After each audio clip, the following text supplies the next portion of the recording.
मैं को सब लोग यहाँ खड़े हो जाइए, महाराज जी ने बोला है सब लोग साथ में चलेंगे। आप बस रहने पर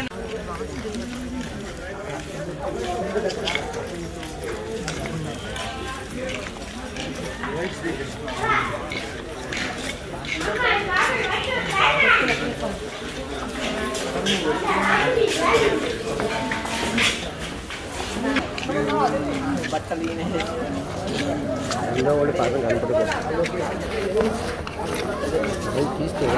झूला भगवान को इधर झूला भगवान के लिए फूल ले अर्चना को पुष्प लेने का स्वामी जी ले भगवान को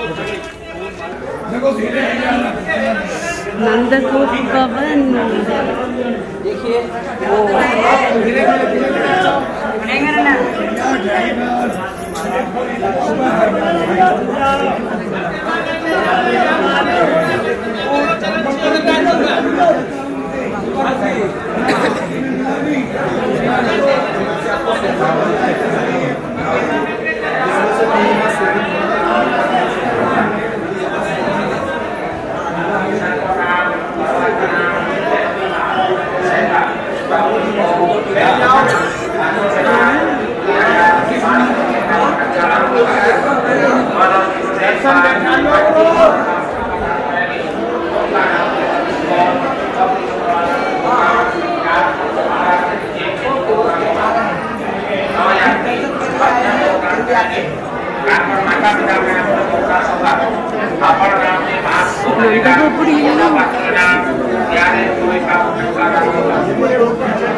ब्रह्मा जी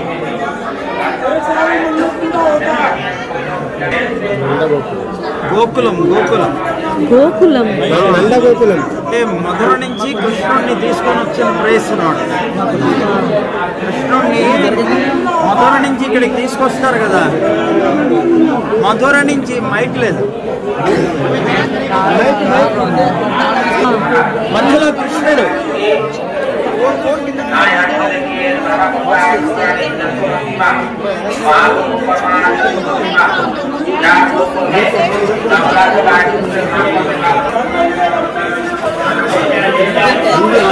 राधा दामोदर लीला चरण छूके जाना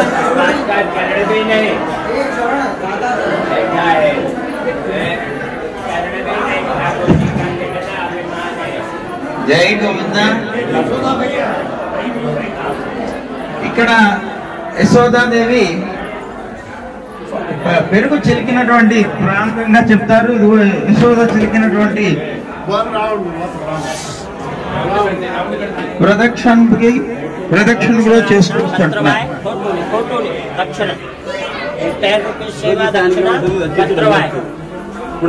వస్తుంది ఖాళీ नहीं करते 10 रुपए सेवा पत्रवाए मटकी से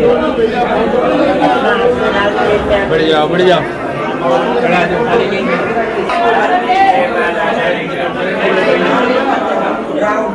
क्या नाम संदन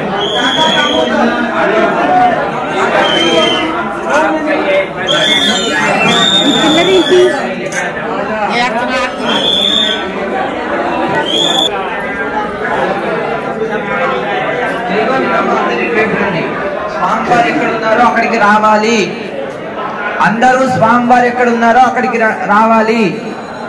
ఇటు అటు వెళ్ళి కూర్చో. ఇది మన మధుర నుంచి వసుదేవుడు శ్రీకృష్ణుణ్ణి మొట్టమొదట తీసుకొచ్చినటువంటి గోకులంలో ఉన్నటువంటి ప్రదేశం, అంటే నందుడి ఇల్లు అని అంటారు. చౌరాసి కంబని ఇదో ఈ స్తంభాలన్నీ కూడా ఉన్నాయి కదా, ఆ ఉన్నటువంటి స్తంభాలన్నీ కూడా మరి చౌరాసి అంటే 84 ఈ స్తంభాలు ఉంటాయి అన్నమాట. అలా ఉన్నటువంటి ఇల్లుగా చెప్తారు. చాలా ప్రాచీనమైనటువంటి నందుడి గృహం. ఇందాక మీరు పెరుమాళ్ళని సేవించారు. మధ్యలో ఉన్నటువంటి వారు కృష్ణుడు, బలరాముడు, అలాగే నంద యశోదలు, వీళ్ళందరూ కూడా లోపల ఉన్నారు. అయితే లోపలికి వెళ్ళి మనం కూర్చోవచ్చు, కాకపోతే చాలా సమయం తీసుకుంటుంది. బాగా ఎక్కువసేపు కూర్చోబెడతారు. వాళ్ళందరూ రావాలి, వీళ్ళందరూ వెళ్ళాలి, వెయిట్ చేయాలి. మరి వెయిట్ చేస్తా ఉంటే మీ ఇష్టం.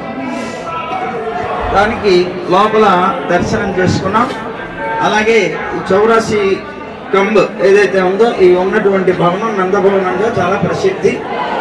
అక్కడి నుంచి ఇక్కడికి తీసుకొని వచ్చారు. మొట్టమొదట గోకుల ప్రవేశం ఇక్కడికే చేశారు కృష్ణుడు అని ప్రసిద్ధి అన్నమాట. ఇక్కడికి యమునా నది కూడా పక్కనే ఉంటుంది. ఆ యమునా నదిని దాటి ఇక్కడికి తీసుకొచ్చారు. అలాగే ఇక్కడ చౌరాసి కంబ అయిపోయిన తర్వాత ఇక్కడేవో చిన్న చిన్న ఆలయాలు కూడా ఉన్నాయి. అవి దర్శనం చేసుకుంటాం మనం. అక్కడ కొద్దిగా లోపలికి వెళితే ఊయాలు కూడా ఊపవచ్చు కృష్ణుడిది. అది కూడా దర్శనం చేసుకొని సామ్నే ఎదురుగా కూడా ఉంది. అవి దర్శనం అయిపోయిన తర్వాత నంద యశోదలు అక్కడ కూడా ఉంది. అక్కడ దర్శనం చేసుకొని అక్కడి నుంచి కృష్ణుడిని రోటికి కట్టేసినటువంటి ప్రదేశం ఉంది, అక్కడికి వెళ్తాం. ఇప్పుడు ఇందాక మనం చూసాం కదా యశోదమ్మ పాలు చిలికినటువంటి పెరుగు చిలికినటువంటి ప్రదేశం చూసాం కదా. అట్లాగే ఇక్కడ మన రోటికి కట్టేసినటువంటి ప్రదేశం కూడా దర్శనం చేస్తాం. ఒకసారి మీరు మళ్ళీ నమస్కారం చేసుకోండి.